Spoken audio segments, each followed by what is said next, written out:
4 വർഷ ബിരുദ പരീക്ഷകളുടെ ഒന്നാം സെമസ്റ്റർ ഫലം റെക്കോർഡ് വേഗത്തിൽ പ്രസിദ്ധീകരിച്ച് കണ്ണൂർ സർവകലാശാല. സംസ്ഥാന തലത്തിൽ തന്നെ ആദ്യം ഫലപ്രഖ്യാപനം നടത്തുന്ന സർവകലാശാലയായി കണ്ണൂർ മാറി. 8 പ്രവൃത്തി ദിവസം കൊണ്ടാണ് ഫലപ്രഖ്യാപനം നടന്നത്. സംസ്ഥാനത്ത് ഈ വർഷമാണ് 4 വർഷ ബിരുദ പ്രോഗ്രാം ആരംഭിച്ചത്. ഇതിന്റെ ആദ്യ സെമസ്റ്റർ പരീക്ഷാഫലമാണ് റെക്കോർഡ് വേഗത്തിൽ കണ്ണൂർ സർവകലാശാല പൂർത്തിയാക്കിയത്. FIUG ഫലപ്രഖ്യാപനം ഏറ്റവും ആദ്യം നടന്ന സർവകലാശാലയായി കണ്ണൂർ മാറി. മറ്റ് സർവകലാശാലകളിൽ നിന്ന് വ്യത്യസ്തമായി ആദ്യ സെമസ്റ്ററിൽ തന്നെ ഓൺലൈൻ ചോദ്യബാങ്കിന്റെ സഹായത്തോടെ പരീക്ഷ പൂർത്തീകരിച്ചിരുന്നു. കൂടാതെ KRIP എന്ന സമഗ്ര സോഫ്റ്റ്വെയർ ഉപയോഗിച്ച് വിദ്യാർത്ഥികളുടെ രജിസ്ട്രേഷൻ, പരീക്ഷകളുടെ രജിസ്ട്രേഷൻ, വ്യക്തിഗത ടൈം ടേബിൾ എന്നിവ ഉൾപ്പെടുത്തിയുള്ള ഹാൾ ടിക്കറ്റ് വിതരണവും നടത്തി. KRIP എന്ന സമഗ്ര സോഫ്റ്റ്വെയർ ആദ്യമായി പരീക്ഷണാടിസ്ഥാനത്തിൽ കണ്ണൂർ സർവകലാശാലയിലാണ് നടപ്പാക്കിയത്.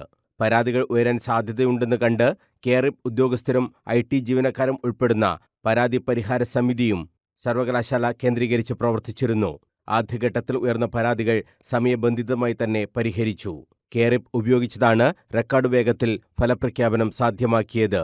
പരീക്ഷകൾ കഴിഞ്ഞ് 8 പ്രവൃത്തി ദിവസങ്ങൾ കൊണ്ടാണ് ഫലപ്രഖ്യാപനം നടത്താൻ സർവകലാശാലയ്ക്ക് കഴിഞ്ഞത്. പതിവിൽ നിന്ന് വ്യത്യസ്തമായി കേന്ദ്രീകൃത മൂല്യനിർണ്ണയത്തിന് പകരം അതത് കോളേജുകളിൽ തന്നെയാണ് മൂല്യനിർണ്ണയം നടന്നത്.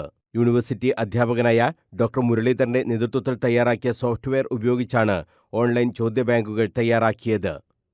News bureau, Kannur.